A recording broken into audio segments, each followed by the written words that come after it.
イエスサー、ハブサムファンゲットイットダン。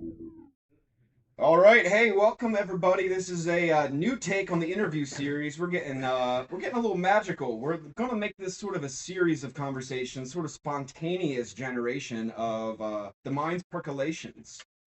I got a new friend here. His name's Ray. Nice to meet everybody. Hey, what's up, y'all? This is Magic man. Coda. I've been in Austin, Texas for 7 years. This is great. I think us three, we're gonna have a little fun with this. We're gonna go over some topics. I think we all kind of have like, same mentality in a different way. In this crazy world, right? You know, Absolutely. it's almost like how do we catch up to speed and like where in the context of all of our past and all of these things and not getting lost in the weeds and all the stories and all the trauma and all the bullshit, like where are we at? There's so much fun in the storytelling, and like the interweaving of narratives and like, oh hell yeah, and like where then do we get to that point where it's like, okay, hey, good luck and Godspeed on your path, and like it's more like, no, we're getting into collaboration. We're gonna make meaning of the sense that we are agreeing on, and we're kind of driving that forward. It's like maybe arrogance, maybe a little bit of narcissism. Dare I say self love? You know what I mean? Absolutely. Well, let me introduce myself, I guess. 15-year veteran here in Austin, Texas. Honored to be here on the show. Thank you for the invite, gentlemen. Hopefully, we have some insightful conversations here. I think we're gonna have Mr. Michael Coda here kind of kick things off. Yeah. What kind of happened here in So Austin last night? it's a unfortunate situation. They're still pressing out news. There was a active shooter, believed to be a terrorist attack at basically a college bar on West Six. West Six compared to Dirty Six, hence the name Dirty Six. Seems a little more thuggish, and you think things would pop off there, but this was in the other side of town, and it was something people didn't expect, and it's crazy. And there's mass shootings, everywhere recently. We're a week. It's about a week before South by, so I know that the bodies are still warm, so I don't want to sit here and undermine any of the victims and their families, but this is a situation in which this has happened a week before South by Southwest.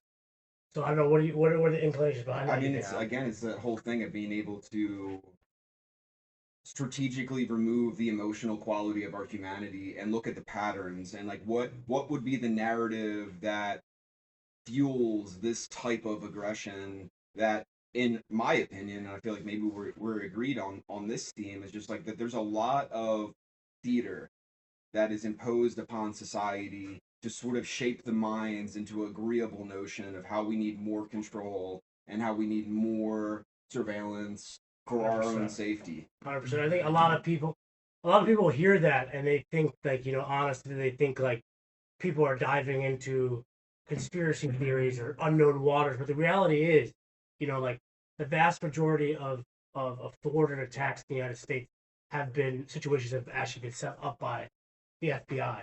It's not even a secret. They come out, they radicalize people online, give them weapons, and they come in and they save the day the very last minute.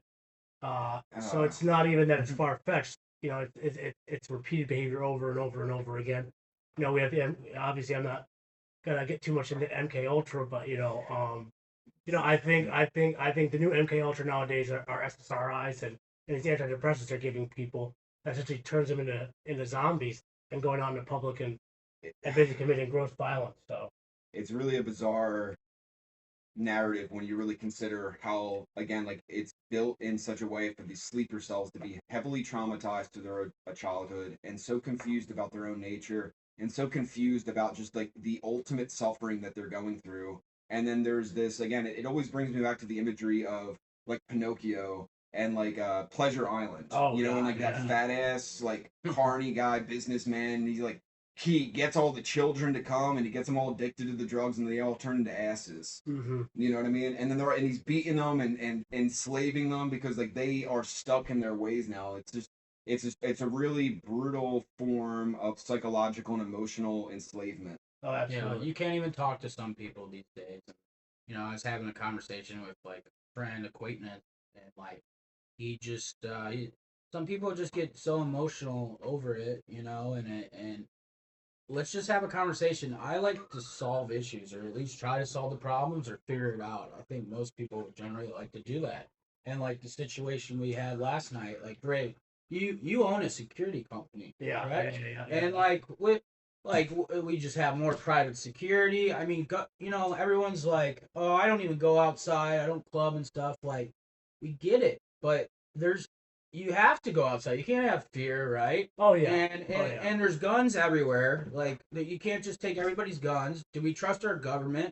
We don't trust our government. Hopefully, right? No. But what do we do for like a situation like this, like a mass shooting, just random act? It's like I think what I like to say is I think it's a price to live in a free society is really how I like to put it. And we look at overwhelming. If we look at the numbers of that are associated with guns, there are more instances in which guns are used to thwart criminal behavior than it is to commit criminal behavior. Mm-hmm. So at the end of the day, I think this is a net positive. I don't think getting rid of guns is going to be the answer. I think the main issue is that we have way too many people hyped up on SSRIs, hyped up on antidepressants. They're not actually solving the core drugs issue. too. Any drugs do though. Even in that way, it's just like if we're going to be considering solutions and like what's the foundation that we're trying to arrive to, and like for me at least, and like in light of all the things, and like this is always fluid because time is always moving, but like currently in our time, like what I think is the most critical quality that we need to be focusing on is like returning to our humanity. Yes, And human so- decency. Absolutely. So like how much can we humanize the oppressor in that situation and not be able, like we're not supporting his behavior, and we're not trying to see him as a like he's doing a salvific work, but like why would a person in that context be killing strangers and feel that that is his purpose in life? I don't know if you've heard of it's actually very key that you speak about returning to our humanity. I think the issue is it even possible to return to our humanity living in the sort of modern I guess societies that we live in? I don't know if you've heard of the Calhoun rat experiment before, in which a scientist put a whole bunch of rats into essentially a makeshift city. He gave them water, he gave them everything they needed, and he would see how much their population would grow, and you would be shocked at how some of these animals would react. And he coined something called social sync, in which it's almost like our society. Everybody wakes up at the sound of an alarm. They get up, they hop in the shower, they move, they in their cars. It's I think the issue really comes down to has the way that our societies and modern societies been built, is it even possible to look like a human anymore? I want to extend on that. I'm familiar with that study, and I believe that in the outcome of that study, that the rats stopped having children, that they became homosexual, they started eating their own children, because again, like it's in the framework of the whole thing is a fucking experiment, and it's removing the rats. They even had simps. They even had simps where they had these guys turned gay. Yeah, they even had simps where they had these rats. Eating children. I'm gay that on literally Fridays sat sometimes. there and they groomed the women all day. They didn't get sex or anything. They just sat there and groomed the chicks. These group of chicks all day. And there was this group called the pretty ones, in which there was these basically male rats that all they did was they focused on their outwardly beauty. They didn't have sex. They didn't do anything else. It's a very interesting study. When you One could argue that that's the formation of these mafioso structures that are actually running the international government, and like then they're playing the game that because of like how psychopathic they are, that they're so far removed from humanity, and they're so far removed from like value, and like their solutions never work. So they're like, now we're just going to torture these people, and we're going to get off to that because like nothing means anything, and everything, and it's just like all you have is this one life. So like the only value is money and material. You ever seen a video of Bill Gates unable to figure out what the price of a loaf of bread is? He was on national TV and he just like was like, "Oh, is it $6, $7?" Like, no, bro. Like, yeah. Like, Master Cock over there. Yeah, these people, we all, I think in America, you want to make a lot of money. Maybe it's for travel, but you get all these things and you were chasing the money, and then you actually forgot who you are as a person. And once you make it to the top and you're like wealthy, I feel like you kind of lose yourself a little bit. You know, you're like, why am I not happy? You were just chasing someone else's dream instead of building a dream. You know, how about you don't 100%. buy 3 Ferraris and sell life insurance? How about you make your own Ferrari or work on your an old muscle car or something? And I see that happen to a lot of my friends, and you know, Yeah, it's just fulfillment. and you look at the government, and you know, I think they're kind of that basket case as well. And you know, I think that's another issue right there. So Right, it's like, and it goes right back to the point of like how normalized, you know, like the inclusion of pharmaceuticals into everybody's life, and like because these are the authorities and these are the professionals and these are the ones to trust, despite all evidence that they're like really sort of tied to this Nazi Oh, era absolutely. history, Yeah. and like people don't tie these There things and together, and like yeah. even just again like all of these different things, it's like interesting. Like now Mercedes and BMW are status symbols, and we have a new form of chemical control that is a social experiment being run through the age, like again because of consumerism, that people fall into the traps of chemical addictions to cope with all of the symptoms of the things that are so out of balance, and then again this weird, I could go on in so many different directions. I'm absolutely. assuming something's coming up with both of you. Well, the thing is, I think the main and to build on your point, I think we live in a society in which people are looking for fast results. Anybody can, and it's been proven, anybody can solve things like depression by dieting well and exercising, but that takes a while. It's going to take about 2-3 months to really fix your brain and rewire it. People would much rather get a pill, take it, and within 8 hours, or 30 minutes, their problems are going to be solved. And I think that's also life's an issue life's that a we have. marathon. Perfect marketing, because people want to buy the outcome, but they don't want to be in the journey. And then it's just like all of the overindulgence of stimulation and the sensory delights, and it's like, oops, there's consequences, and like, oh, I'm gonna fix this by doing the same fucking thing over in this direction now, and it's like, oh, I'm still unhappy. I guess this is just the nature of the human condition, and everybody that is even claiming joy or like wholesomeness is a deeper psychopath that's out of touch with reality. Oh, absolutely. I think people really, really have, like even when you look at how people want to make money nowadays, people are always trying to find the fastest, quickest, easiest solution to make money. But everybody knows anything worthwhile is never easy. But relationships are transactional now. If you're not unhappy with your relationship, you can just leave it, get on Tinder, and you'll have a plethora of options right there at your fingertips. So I don't think people don't really, really value actually working and developing things and actually seeing it through. If the relationship is not fully a honeymoon, people are dissatisfied. If your work is not, it doesn't feel like it's what they see in the TV shows, it's worth quitting, so on and so forth. So, Man, do you have anything that you want to add to this? I'd love to jump right in, but No, I mean, we all know, like, life's a marathon, it's not just sprint, you don't want to be the bunny rabbit, you want to be the turtle that lives long, lives a good life.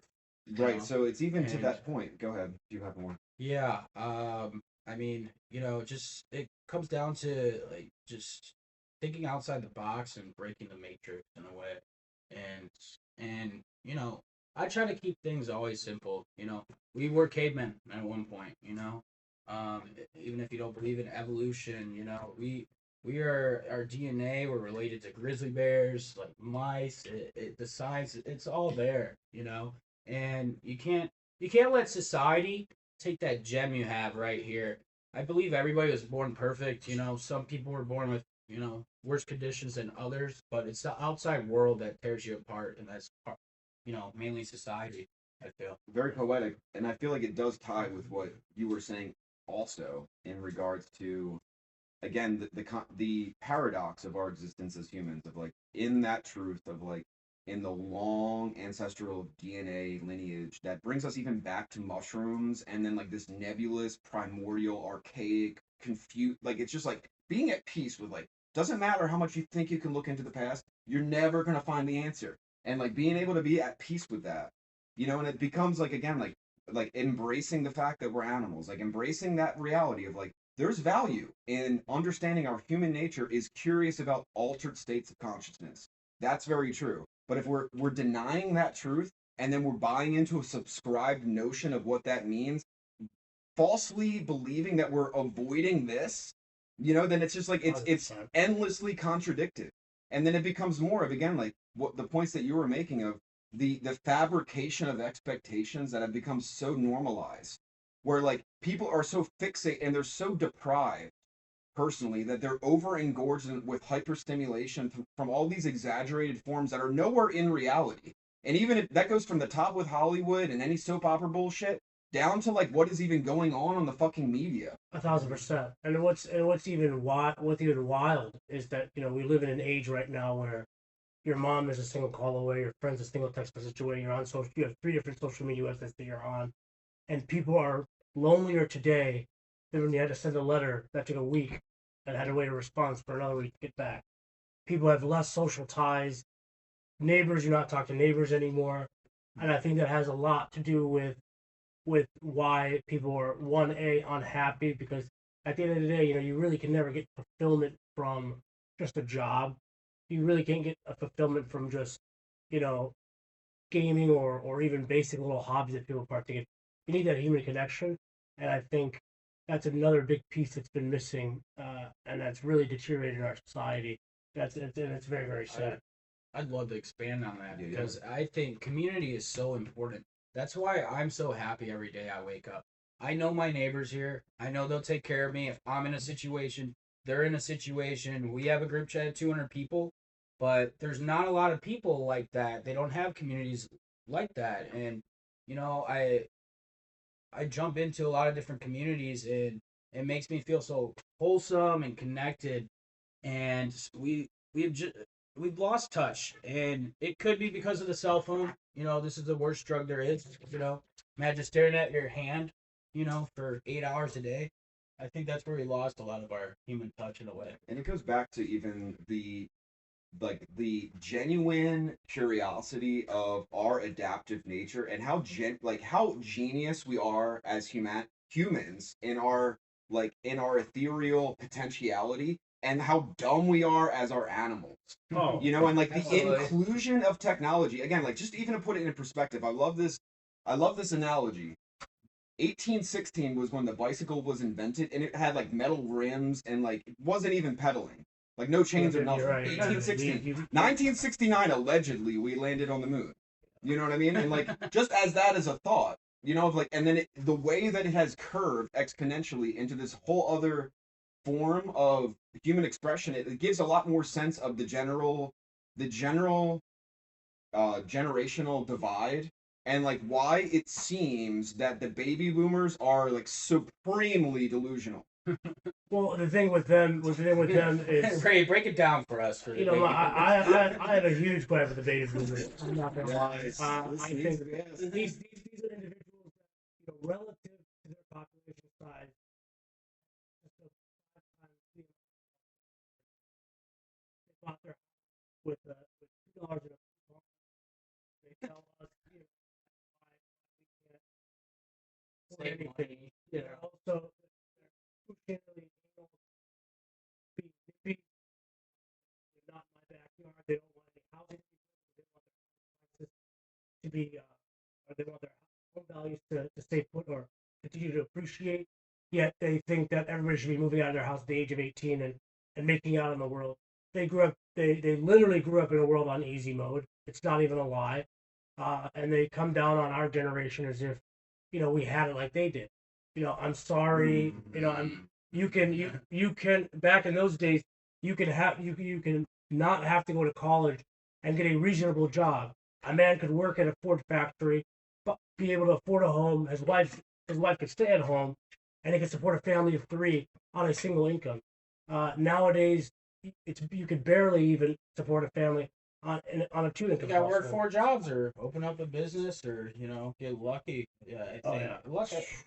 So again, So- even if we're in the aim of solutions and like recognizing this, like again, if we're even we have to factor in a lot of the things that have been happening historically and sort of the buildup of this colossal empirical machine that has in essence been like structuring, and again, like even the introduction of so many of these institutional systemic like constricturing, again, like with the taxes and with how, and again, like it's the same thing with all marketing of like how people buy into like subscription things of like, hey, it's for free. Yeah. Like just do it. Yeah. And then we'll figure out the details as it comes, and then you become addicted and you become enslaved and you become dependent on that way, and then the the ratchets start tightening. Yeah. And we on the outside of that, and again, like by witnessing how traumatized and how delusional they are, and like how incapable, genuinely speaking, a lot of baby boomers are from accessing conversations. Because otherwise, we need the help. We need to go to see a therapist. We need to, we need to, you got maybe get some medicine. Yeah. What's going on? Well, the good thing is they're on their way out. And the thing is if you really think about it, they were a generation that was born before the world was truly globalized. Europe had just got out of World War II in ruins, so America is basically the sole, essentially like economic power at the time. So if you were born as a baby boomer in the United States, you were born at a period in which there was the largest growth in human wealth, basically in the entire history of humanity, and they were there to basically just get that handed off to them. And we are inheriting probably some of, I mean, just in our generation alone, we've faced the 2008 economic collapse. We went through COVID. We're now experiencing this sort of quasi recession that we're experiencing now in the tech industry. It's not only just like not only they lack empathy. I think they don't really they're not operating in reality, in my opinion. And that's well a big said. thing. Yeah. Well said.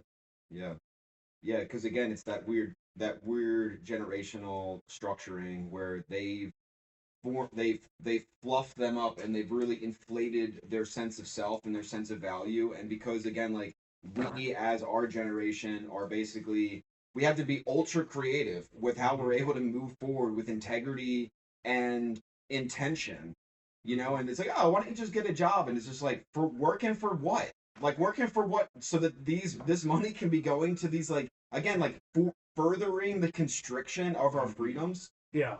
And like even having a say in like how community is being developed. Absolutely. And Absolutely. I mean, it's just incredible. I think with the boomers, they were definitely brainwashed with the TV. They always watched the TV. That was the thing.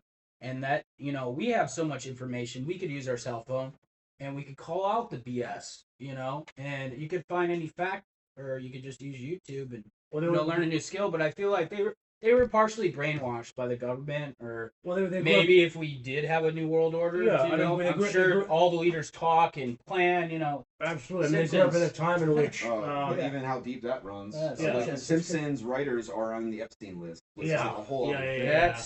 Well, the thing is the big thing is, they grew up in a time in which if you needed the news, you basically had CBS, ABC, NBC that you watched. You trusted Walter Cronkite. And they grew up with a sense of the news well, they actually genuinely believe that the news is actually there to tell them the truth, even though things like Operation Mockingbird existed, which and nowadays it's blatant. Back in the day, Operation Mockingbird, in which the CIA basically and the FBI hired people, experts in news stations, to basically push propaganda. Nowadays, we literally watch CIA agents on podcasts, basically brainwashing people and it's so exhausted. And it's just like, oh, I was an ex-CIA and now I hate it. It's like, you think that you'd be alive right now if you actually hated it? And it's like they're trying to shape narratives where it's driving the social discourse where everyone obviously hates the way that things are going, and they want to believe that people are like, whistleblowing on reality. But again, it's become so programmed, and it's become such an augment of the whole thing, that there's such a divide between that access to that conversation altogether that it doesn't even matter, because again, on and on and on. And again, it's like, in my opinion at least, where I find refuge, and it seems like, again, all of these different kinds of conversations, and even how this comes to be just like spontaneously generated currently. Yeah. It's like being able to have faith in this like undercurrent of life that's driving the way, and it sort of allows for more of a peace and a bigger perspective despite all the chaos of it. Yep. You know, Yeah. but and simultaneously like not losing sight on like what's relevant currently. Absolutely. You know, I think people who are truly, truly, truly a threat to the system are not going to be, are not, will never ever be able to just sit in front of a camera and be ex-CIA agents or whatever. Tom Edward Snowden, you see what's happened to him. He's stuck in Russia for the rest of his life. Can never leave Russia, mainly because of his threat to the system. And I don't know if y'all are familiar with Ross Albright, the creator of the Silk Road. You know, when they put him and they sent him to life in prison, the main reason they cited for why they were giving him such a harsh punishment, even though his number two guy ended up being basically getting probation and working for Facebook, was his anti-government stances. His opposition to the government was really what basically motivated the judge, the prosecutor at the time, to really go after him and really set an example that Wow. you just cannot be anti-government and think you're going to start a basically a free area where people can just exchange goods and services. And he actually created the first use case for Bitcoin. So it's like he truly was a danger to the system. You know, I'm happy that he's been now since he's been commuted and he's got pardoned. But at the end of the day, anybody who's a real threat to the system is not going to be able to do what some of these ex CIA, ex intelligence analysts are doing by just creating podcasts and then really psyoping society. So. Yeah. Kind of what you're talking about. It just reminds me of Ted, the Unabomber, going against the government. I know he killed people, and but you see the reasoning and you see the full story, and it unfolds, and you're like, was Ted really that bad of a dude? It's the same reason why people have empathy and celebrate like the Joker within theater. You know Absolutely. what I mean? Because like it's getting to that point where we definitely need to be asking these deeper questions about the motives behind the actions.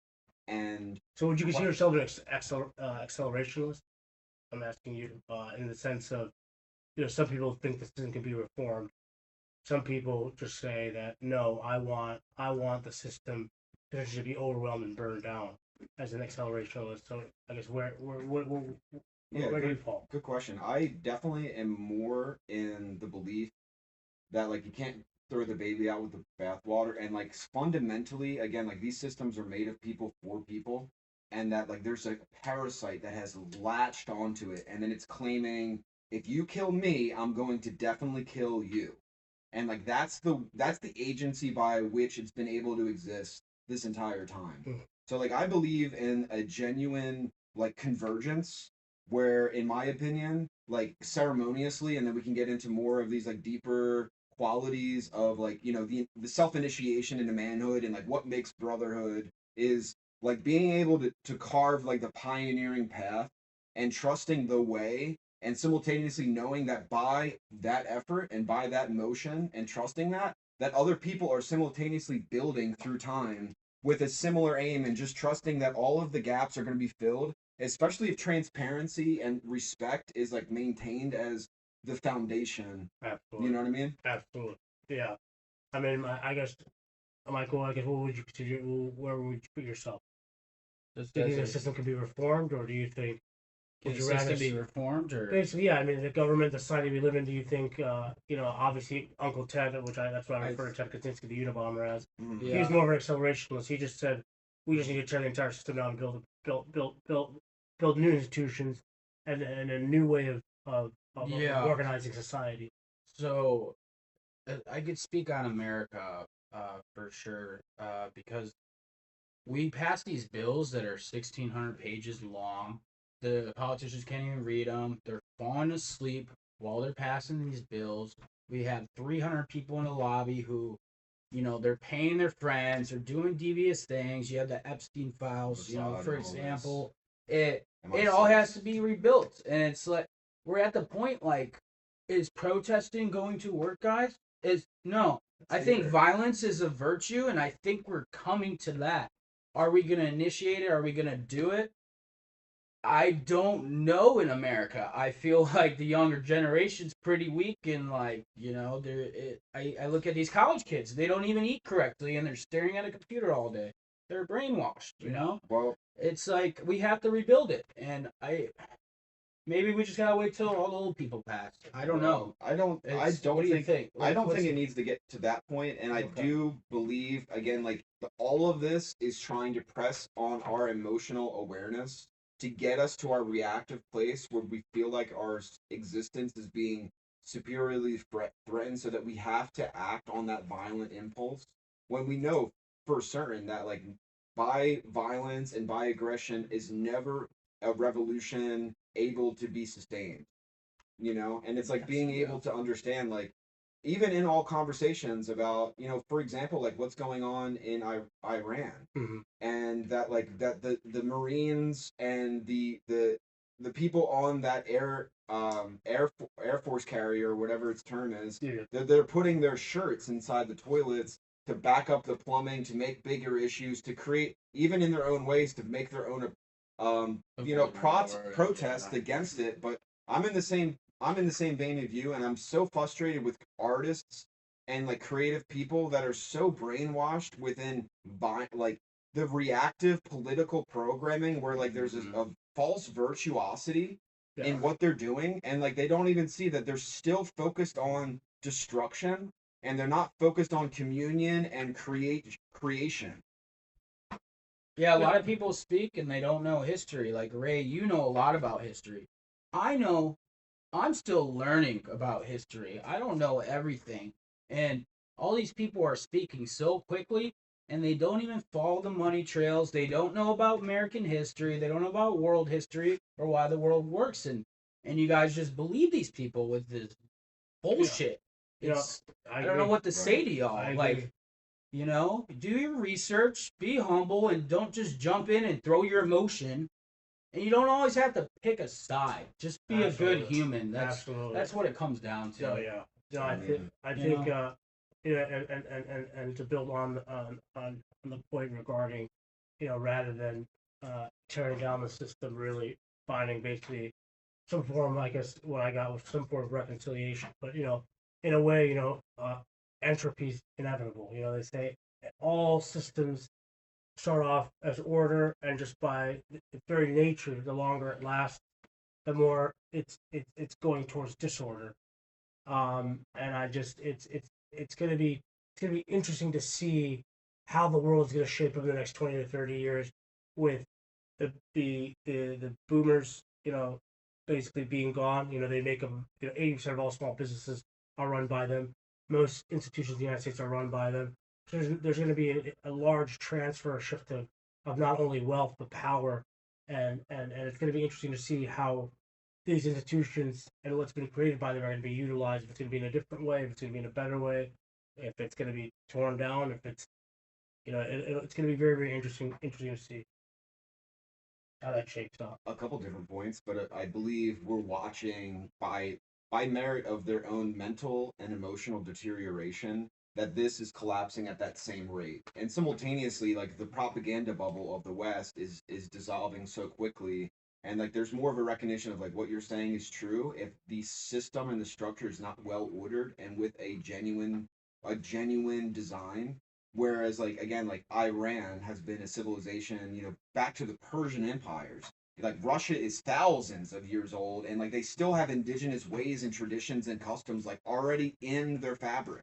China is again like even in the recognition of the empires and all of these different structures, and like they have their ballots. And again, we can get into even the Japanese wars, and like again like this strange fixation on these small island empires that are like sort of like have this Napoleonic complex. And I'm definitely referring to fucking England. I really despise England Yeah, on so yeah. many levels. Yeah, right now. So fucking tired. Freedom of speech it's- is done. Oh, we only use knives. You know, It's the old struggle of it's- the land-based empire or the maritime-based empire.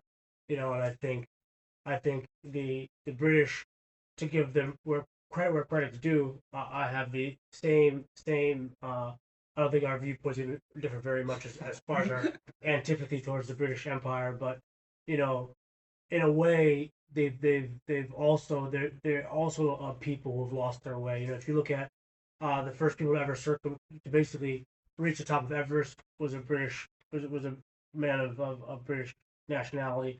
First person to basically circumvent the entire Amazon, the Nile River, the Indus Valley. So these people are extraordinary explorers, and they've basically pushed humanity forward in a lot of ways. But at the very, very same time, they've really lost the very spirit that gave them the empire that they had across the world. So To make note of that as well, of if if the victor writes the history books, then like who are the ones that are showing them the way through these passages? And it's the same thing um with the Oregon Trail, and even, I forget their name right now, but like those two Lewis and guys. Clark. Yeah, Lewis and you know what I Clark, mean? yeah. And just like so obvious that there was already an Daniel infrastructure. Boone, I think, right? I mean, there's just yeah, there's so So- many men, and it's just more of this, because maybe we could say of like the island mentality of us versus them, and like that we're sort of isolated and we're protected and we can strategize, and this is where we can be dynamic and have fun, and how can we ex- expand our agendas, because like we're potentially limited in resources, and like these other places are flourishing. And like the really the point that I'm trying to get to some degree is like the curiosity of these larger, like these larger mass countries that are very much demonized within the Western world, that are really, if you consider their leaders' language and the way that they're communicating together, that they're exemplifying high order leadership. And like that they've come in and like truly like they've been assassinating, we're not they've been executing by law the insurgents from the West that have been like, sort of propping up the oligarchs, and then they make it, and then the Western media is like, oh, look at, they're corrupted, like look at, and it's like it's the same, it's these again, the way that the parasite comes in, plants seeds of corruption and doubt, and then it's like, we need to go save these people. and the It's thing is, all for resources. America has its own. America has a very, very open and honest corrupt system. We call it lobbying here in the United States. Is Nancy Pelosi. Nancy Pelosi has beaten basically the stock market by 522% year over Some year. people are born with a natural talent, Yeah, right? yeah. Insider trading. That's why she's a leader in our Don't government, throw okay? jealousy around. Yeah. Just consider it. Yeah, she's someone I wouldn't mind to, It's brother. amazing. I didn't want you to.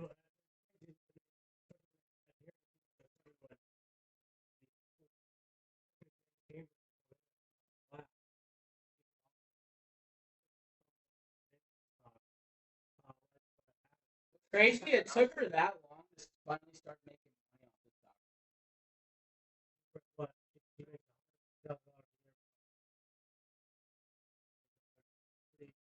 pretty wild. Pretty wild. Yeah. That goes down to our community. You love your neighbor.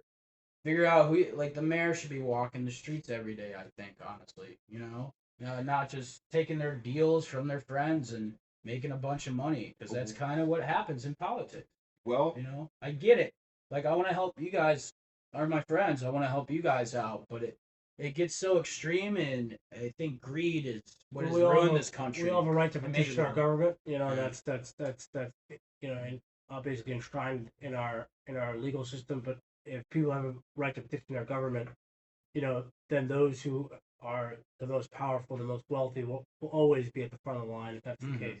well, Yeah. yeah, and they also have like a huge hired militia, well, not militia, but the mercenary, that is by means of brutal force, that like you can't even access those conversations and have civility, because we're still buying into the might means right narrative, and like that there's even like, doesn't matter how rational and reasonable we are as people for what we want to make real, that there's no conversation that's even accessible. Yeah. And like there's no way, and it's just become, and like we can't win this through violence and force, because like we will be so overly like overwhelmed by the nature, and like maybe not, we'll find out in time, because the military are also made of people, you know what I mean, and like that things are so obvious, because again the propaganda bubble is bursting, and like it's just so obvious what is the narrative that's being run right now, that in my opinion, like where maybe the wild card is, because of like how everything is so buoyant, and like there's so much kinetic energy of like, if there's even the beginning of the surfacing of solutions, that are like really reasonable and resonant. And like again, like it's not everybody needs to start living off the land, but I do think that's part of the solution. And not everybody needs to start like traveling and like networking and getting into different communal spaces, but I think that's a big part of it. That I think we definitely like obviously the tech world is blowing up because of AI, and like we got to introduce socialism and communism into capitalism 100%, because like if you don't know by now that this is all funneling to the top because of how psychopathic these people are, you're not on the same page of what is reality currently. Yeah, I mean, honestly, and to really piggyback off of that, I think capitalism, even though I would basically consider myself to be pro market, I think capitalism really has run amok. And I think, one thing, the fact that the average family nowadays is trying to buy a house has to compete against a private equity firm that's trying to get land so they can have a huge Airbnb portfolio. I didn't even realize that. I was seeing an Airbnb one time, and I noticed I was dealing with basically the same lady at multiple places that I had been at across Austin.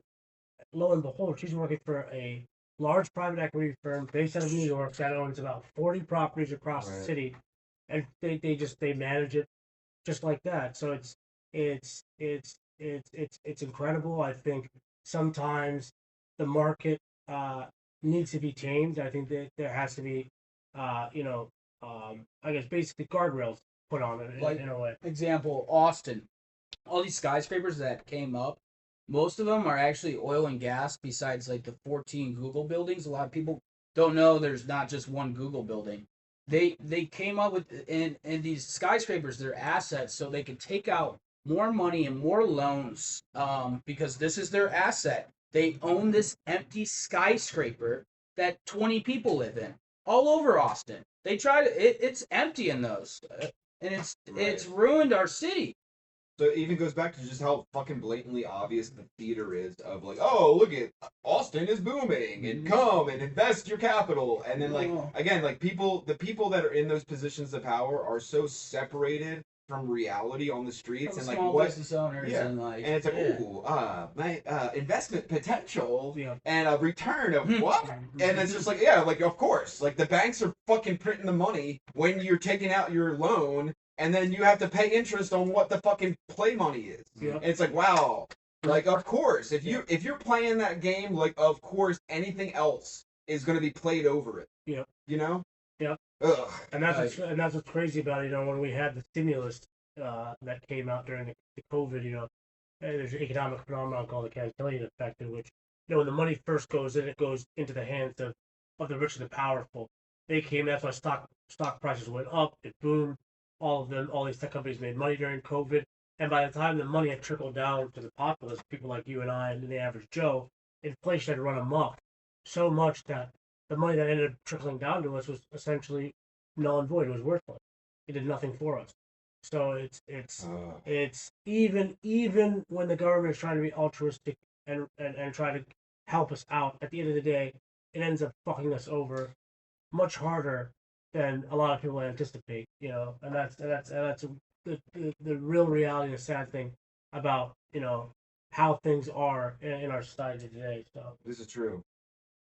On the flip side, of like in the same ways of like that we as people that are coming from the ground up in these different ways that we have to really be facing our vices and because like we don't have the buffer of like money where if we're making mistakes we can just clean it up, like anything that's at least for me, and like the way that again I really believe impeccability is part of the real conversation within manhood and not financial whatever your number is. Anyway, the point that I'm really getting to is like simultaneously that there are people that I believe are existing on the side of affluence and the side of access to resources that are in a similar vein of thought, that they're also sick and tired of their bullshit, and like they see how widespread and like that they've been disillusioned to their like like how much access they have, but it's obviously that they're missing a core part, and that they're wanting to become collaborative with different artists, but again, like we have to be able to have that type of composure where we have a sense of where we're coming from, and we're not coming in too hot, because like again, like these people in many ways have been very, like they've been living very docile and very like, they're not in that sort of animal quality, Yeah, you know. I think the main thing is you know, the rich, the powerful, the elites. I think they have a shared purpose. We, at the end of the day, who are not in that group or in that club, we essentially lack that basically that shared purpose anymore. They were divided between Democrat, Republican, Cowboy fan versus Philadelphia Eagles fan, Crip versus Blood, you name it. It's black, white. There's a gender war going on.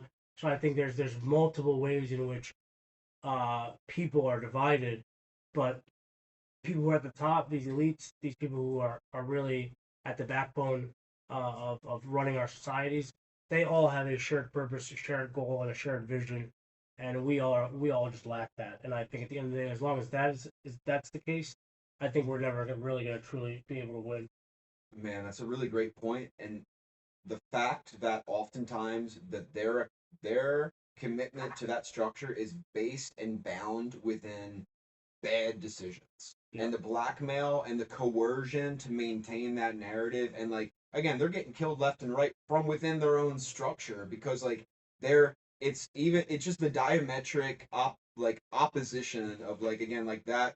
If the foundation is coming from transparency and respect, then like what's the inverted form of that? Yeah. Right? It's like, oh, the Epstein. Like, oh, like of course, like the stock market. Yeah. No, You know what I mean? 110%, 110%. I think it's. I mean, the Epstein files really proved it. I mean, you have there. He was running around not with just a handful of people, but there he was running. He was friends with people on both sides of the political aisle, every industry, every walk of life at that level. And at the end of the day, uh, what they say is, it's a small club, and we're not in it. So Right. So how do we make our own club? And I feel like this is a good time to maybe take a break, touch base, come back to it. Well, we're coming to wrap the first conversation up here. I think in a lot of ways we kind of set a little bit of the stage. We kind of opened up the territory. We gave a sense of the capacity and the range of this conversation, and of course, like I think what's most important currently is to be really understanding what's going on in reality in the day, and then also to have the mind to be able to see the potential of where things are going with right action, and like again, like that curiosity for collaboration. And if anything, I think that this is a good start in even that spirit. So thank you guys for wanting to sit down and do this. Hopefully we make this more regular. 100%, absolutely. Michael? Yeah, I think there's a lot to learn, not just from us, just relating to any of the conversations in a way, and talking to your friends, and having that sense of community, and it's a crazy world out there. I say just stay positive, every day you wake up and stuff, but Yeah, and even in the spirit of that, of like, please connect with us through our links and through our, like we're not desperate for the conversation. We're not starved of it, but we're really wanting to celebrate that and get the juices flowing and kind of be able to get this engine moving. Like how do we, again, going back to even what you were suggesting of like, credit where it's credit's due. Like they have a really hyper efficient structure because of the implications if they don't follow that. And like what does it look like when free people are doing what they genuinely want to do, and there is a structure of commitment, and there's a structure of accountability where we're all doing what we know is to be the right thing by virtue of the vision. Absolutely, absolutely. No, I can kind of build off on that. I think the main thing is I think a lot of people lack purpose and fulfillment in life, and I think that has to do with I guess just the very nature of our society. There's a term that I always used to hear called the 4L life, which is really when you talk about people who work a 9 to 5, by the time they commute to work, they work that 9 to 5, they commute home. You really only have about 4 hours to really enjoy life, and then you go to sleep and you start that all over again. So I call it the 4 hour life. I think that's probably the biggest thing that's really affecting people in general. So I think finding that purpose in life, getting fulfillment out of something, you know, I tell people, I think get married, have kids, uh, and I think building a legacy is one of the main things that can make people happy. And I think once that is kind of identified, and then people start, working towards that goal, I think a lot of things will align, and I think solve itself.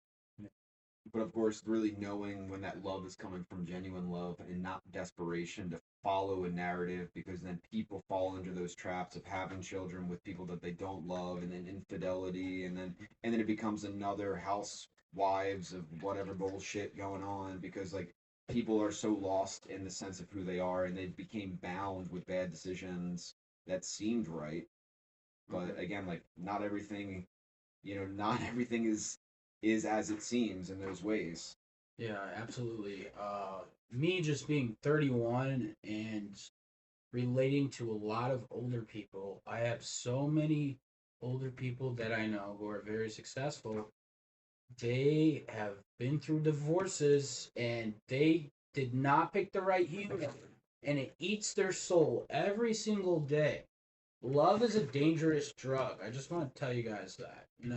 Love your neighbor, love your friends, your brother, people who look after you, your family. But you can't get lost. Take your time with choosing the right person. I think Right. not everything's a Disney movie. I mean, look at our world. I mean, But dude, yeah, amen. Like romance is overly romanticized, and like the whole idea of like happy wife, happy life, like you've become a cuck, Yeah. like plain and The simple. longhouse. and you don't play hockey with that puck, buddy. Longhouse. The longhouse can really, really slowly kill a man. Yeah. Yeah, man, it's just again like what are we really doing? How are we defining our manhood, and how do we like create that in the times that we're living? So I mean, we got these fresh hats going on. This is the beginning of a genuine conversation, and hopefully it even builds into a space where we're in our own space. But like time will tell. We got some.